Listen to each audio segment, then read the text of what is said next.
بسم الله الرحمن الرحيم. ألف لام را. تلك آيات الكتاب المبين. إنا أنزلناه قرآنا عربيا لعلكم تعقلون. نحن نقص عليك أحسن القصص بما أوحينا إليك هذا القرآن وإن كنت من قبله لمن الغافلين. إذ قال يوسف لأبيه يا أبت إني رأيت 11 كوكبا والشمس والقمر رأيتهم لي ساجدين. قال يا بني لا تقصص رؤياك على إخوتك فيكيدوا لك كيدا إن الشيطان للإنسان عدو مبين. وكذلك يجتبيك ربك ويعلمك من تأويل الأحاديث ويتم نعمته عليك وعلى آل يعقوب كما أتمها على أبويك من قبل إبراهيم وإسحاق إن ربك عليم حكيم. لقد كان في يوسف وإخوته آيات للسائلين إذ قالوا ليوسف وأخوه أحب إلى أبينا منا ونحن عصبة إن أبانا لفي ضلال مبين. اقتلوا يوسف أو اطرحوه أرضا يخل لكم وجه أبيكم وتكونوا من بعده قوما صالحين.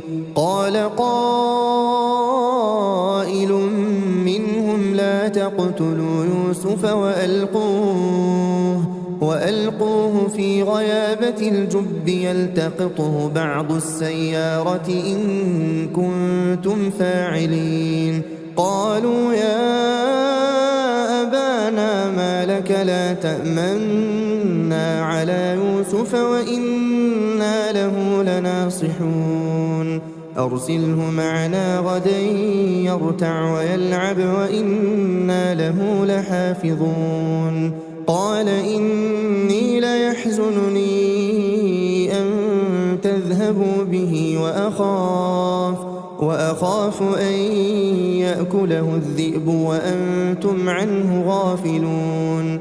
قالوا لئن أكله الذئب ونحن عصبة إنا إذا لخاسرون.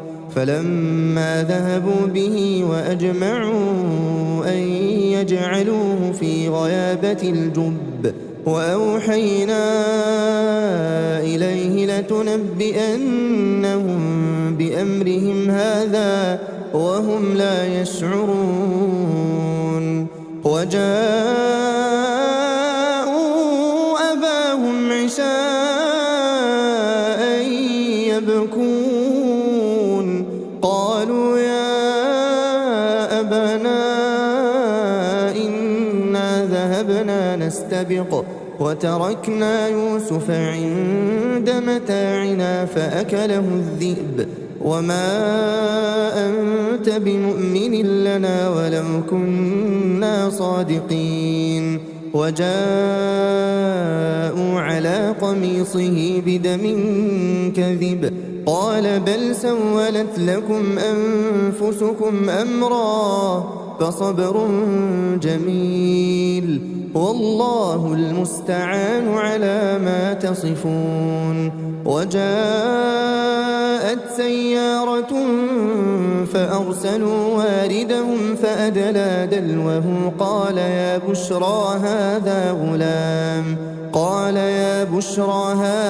غلام وأسروه بضاعة والله عليم بما يعملون. وشروه بثمن بخس دراهم معدودة وكانوا فيه من الزاهدين. وقال الذي اشتراه من مصر لامرأته أكرمي مثواه عسى أن ينفعنا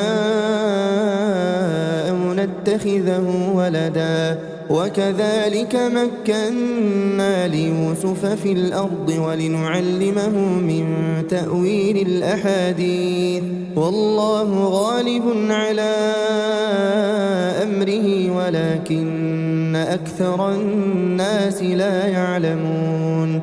ولما بلغ أشده آتيناه حكما وعلما وكذلك نجزي المحسنين. وراودته التي هو في بيتها عن نفسه وغلقت الأبواب وقالت هيت لك قال معاذ الله إنه ربي أحسن مثواي إنه لا يفلح الظالمون. ولقد همت به وهم بها لولا أن رأى برهان ربه كذلك لنصرف عنه السوء والفحشاء إنه من عبادنا المخلصين.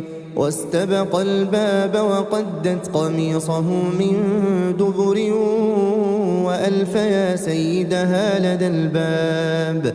قالت ما جزاء من أراد بأهلك سوءا إلا أن يسجن أو عذاب أليم. قال هي راودتني عن نفسي وشهد شاهد من أهلها إن كان قميصه قد من قبل فصدقت وهو من الكاذبين وإن كان قميصه قد من دبر فكذبت وهو من الصادقين. فلما رأى قميصه قد من دبر قال إنه من كيدكن إن كيدكن عظيم. يوسف أعرض عن هذا واستغفري لذنبك إنك كنت من الخاطئين. وقال نسوة في المدينة امرأة العزيز تراود فتاها عن نفسه قد شغفها حبا إنا لنراها في ضلال مبين. فلما سمعت بمكرهن أرسلت إليهن وأعتدت لهن متكئا وآتت كل واحدة منهن سكينا وقالت اخرج عليهن.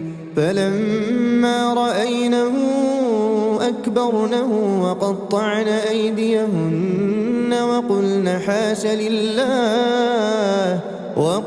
حاش لله ما هذا بشرا إن هذا إلا ملك كريم. قالت فذلكن الذي لمتنني فيه ولقد راودته عن نفسه فاستعصم ولئن لم يفعل ما آمره ليسجنن وليكون من الصاغرين.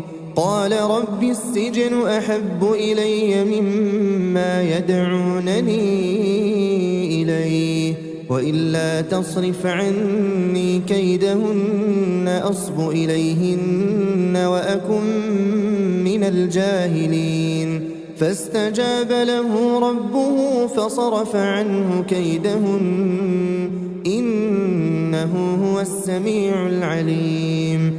ثم بدا لهم من بعد ما رأوا الآيات ليسجننه حتى حين.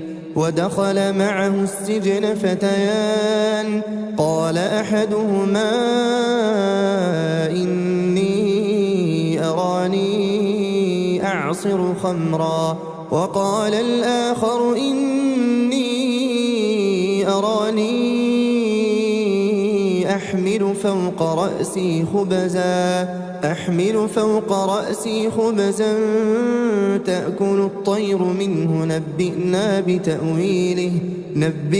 بتأويله إنا نراك من المحسنين.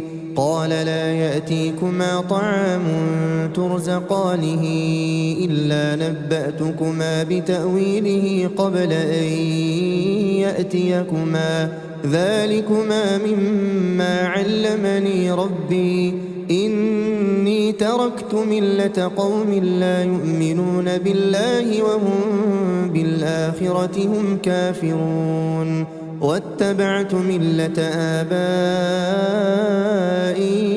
إبراهيم وإسحاق ويعقوب ما كان لنا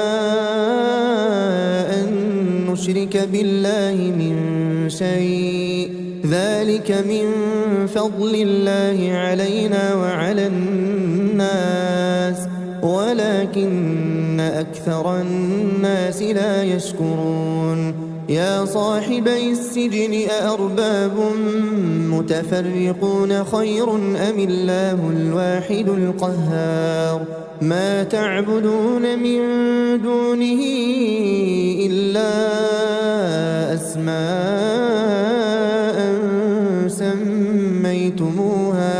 سميتموها أنتم وآباؤكم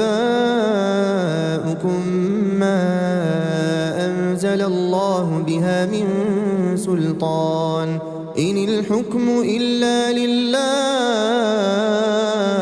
أمر ألا تعبدوا إلا إياه ذلك الدين القيم ولكن أكثر الناس لا يعلمون. يا صاحبي السجن أما أحدكما فيسقي ربه خمرا وأما الآخر فيصلب فتأكل الطير من رأسه قضي الأمر الذي فيه تستفتيان. وقال للذي ظن أنه ناج منهما اذكرني عند ربك فأنساه الشيطان ذكر ربه فلبث في السجن 9 سنين. وقال الملك إني أرى 7 بقرات سمان يأكلهن 7 عجاف و7 سنبلات خضر وأخر يابسات يا أيها الملأ أفتوني في رؤياي إن كنتم للرؤيا تعبرون. قالوا أضغاث أحلام وما نحن بتأويل الأحلام بعالمين. وقال الذي نجا منهما وادكر بعد أمة أنا أنبئكم بتأويله فأرسلون. يوسف أيها الصديق أفتنا في 7 بقرات سمان يأكلهن 7 عجاف و7 سنبلات خضر وأخر يابسات لعلي أرجع إلى الناس لعلهم يعلمون. قال تزرعون 7 سنين دأبا فما حصدتم فذروه في سنبله إلا قليلا مما تأكلون. ثم يأتي من بعد ذلك 7 شداد يأكلن ما قدمتم لهن إلا قليلا مما تحصنون. ثم يأتي يأتي من بعد ذلك عام فيه يغاث الناس وفيه يعصرون.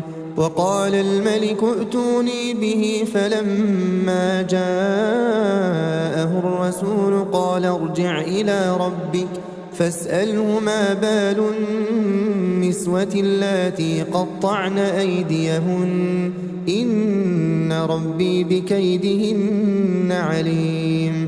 قال ما خطبكن إذ راوتن يوسف عن نفسه قلنا حاش لله ما علمنا عليه من سوء.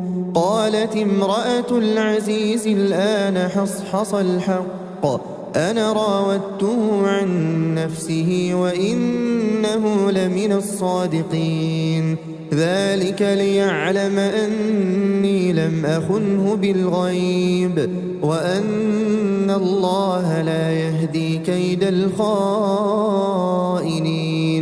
وما أبرئ نفسي إن النفس لأمارة بالسوء إلا ما رحم ربي إن ربي غفور رحيم. وقال الملك ائتوني به أستخلصه لنفسي فلما كلمه قال إنك اليوم لدينا مكين أمين. قال جعلني على خزائن الأرض إني حفيظ عليم. وكذلك مكنا ليوسف في الأرض يتبوأ منها حيث يشاء نصيب برحمتنا من نشاء ولا نضيع أجر المحسنين. ولأجر الآخرة خير للذين آمنوا وكانوا يتقون. وجاء إخوة يوسف فدخلوا عليه فعرفهم وهم له منكرون.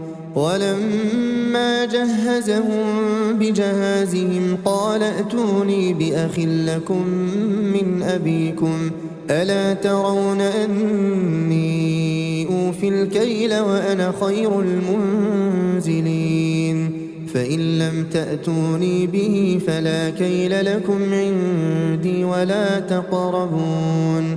قالوا سنراود عنه أباه وإنا لفاعلون. وقال لفتيانه جعلوا بضاعتهم في رحالهم لعلهم يعرفونها إذا انقلبوا إلى أهلهم لعلهم يرجعون. فلما رجعوا إلى أبيهم قالوا يا أبانا منع منا الكيل فأرسل معنا أخانا نكتل وإنا له لحافظون. قال هل آمنكم عليه إلا كما أمنتكم على أخيه من قبل فالله خير حافظا وهو أرحم الراحمين. ولما فتحوا متاعهم وجدوا بضاعتهم ردت إليهم قالوا يا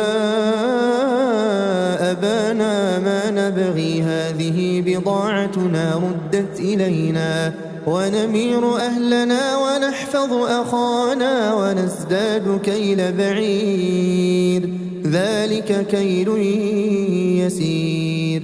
قال لن أرسله معكم حتى تؤتون موثقا من الله لتأتونني به إلا أن يحاط بكم. فلما آتوه موثقهم قال الله على ما نقول وكيل. وقال يا بني لا تدخلوا من باب واحد وادخلوا من أبواب متفرقة وما أغني عنكم من الله من شيء إن الحكم إلا لله عليه توكلت وعليه فليتوكل المتوكلون ولما دخلوا من حيث أمرهم أبوهم ما كان يغني عنهم من الله من شيء إلا حاجة في نفس يعقوب قضاها وإنه لذو علم لما علمناه ولكن أكثر الناس لا يعلمون ولما دخلوا على يوسف آوى إليه أخاه قال إني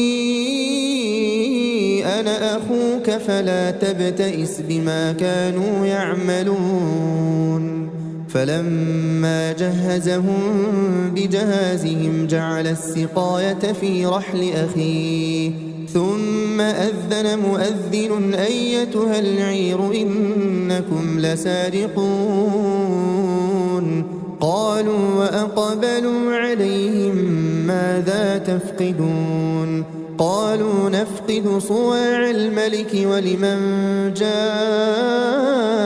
به حمل بعير وأنا به زعيم قالوا تالله لقد علمتم ما جئنا لنفسد في الأرض وما كنا سارقين قالوا